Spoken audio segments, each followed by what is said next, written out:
बिस्मिल्लाहिर्रहमानिर्रहीम। अस्सलाम वालेकुम। कैसे हैं आप सब? आई होप आप सब ठीक ठाक खैर खैरियत से होंगे।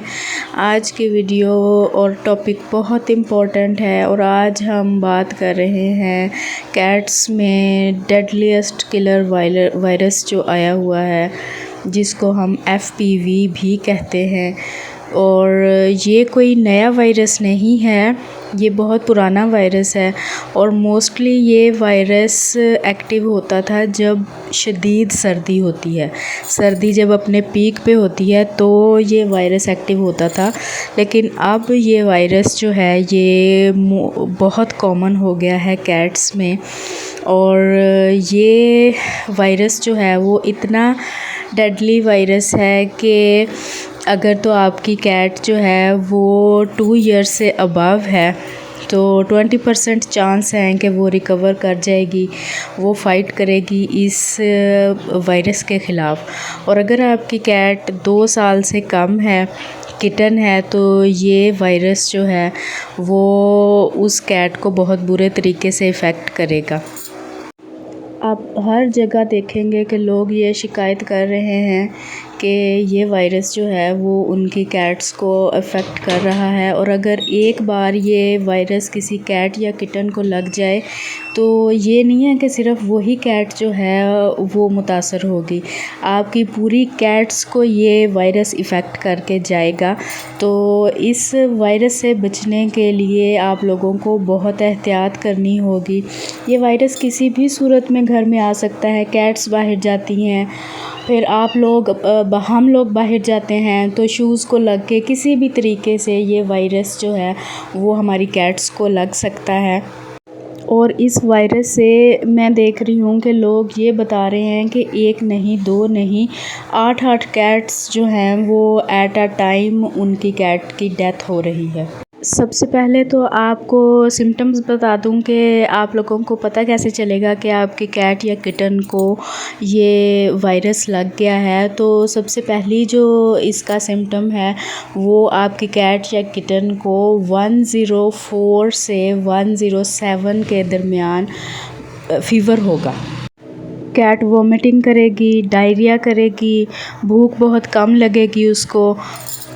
कैट आपकी बहुत लेज़ी हो जाएगी, एक ही जगह पे लेटी रहेगी, बैठी रहेगी। और समटाइम्स आपकी कैट के स्टूल में से ब्लड आना भी स्टार्ट हो जाएगा। फ़र्स्ट डे से तो नहीं, लेकिन कोई 2-3 दिन के बाद आपकी कैट के स्टूल में से ब्लड भी आना स्टार्ट हो जाएगा। जैसे ही आपको अपनी कैट या किटन में इस तरह का कोई भी सिम्टम शो हो, उसको फ़ीवर हो, तो फ़ौरन से उसको वेट के पास लेके जाएं, क्योंकि जितनी देर ये सिम्टम्स आपकी कैट या किटन में रहेंगे और आप फ़र्स्ट डे ही उसको डॉक्टर के पास लेके नहीं जाएंगे तो कैट के अंदर जो दूसरे ऑर्गन्स हैं वो डैमेज होना स्टार्ट हो जाएंगे और जो है उसकी इम्यूनिटी बहुत लो हो जाएगी।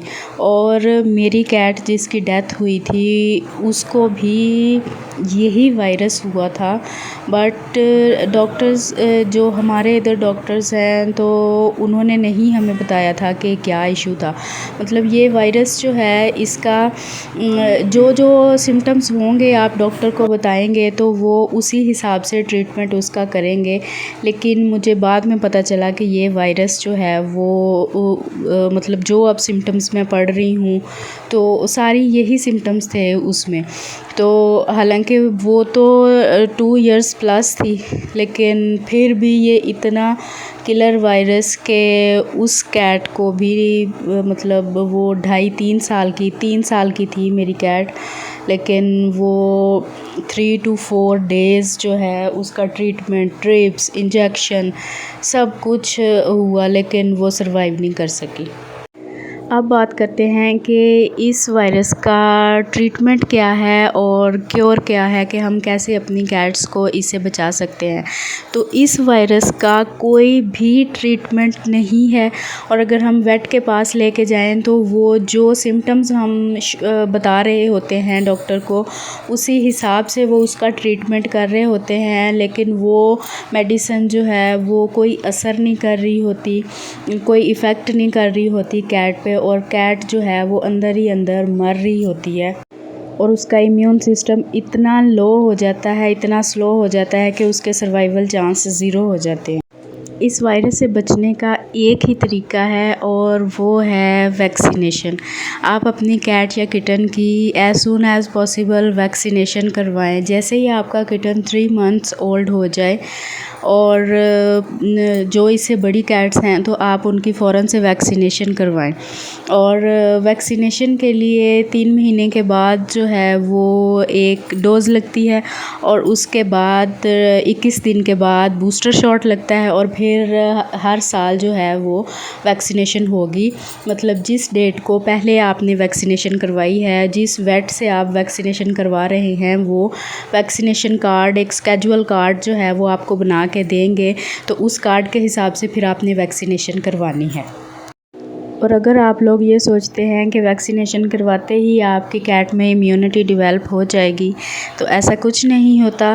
कैट या किटन में इम्यूनिटी डेवलप होते होते भी वैक्सीनेशन लगने के 14 डेज़ टू 1 मंथ लग जाता है उसमें इम्यूनिटी डेवलप होने में। सो टाइम वेस्ट बिल्कुल ना करें और जल्द से जल्द अपनी कैट्स की वैक्सीनेशन करवा लें ताकि वो इस डेडलीस्ट किलर वायरस से बच सकें।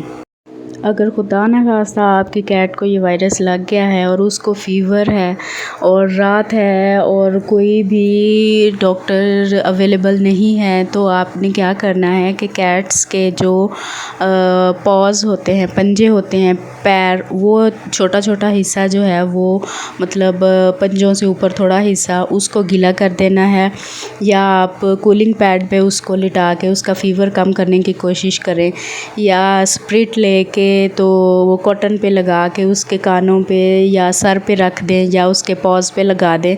और कोशिश करनी है कि कैट या किटन वो लीक ना करे और सुबह होते ही as soon as possible cat को डॉक्टर के पास लेके जाएं।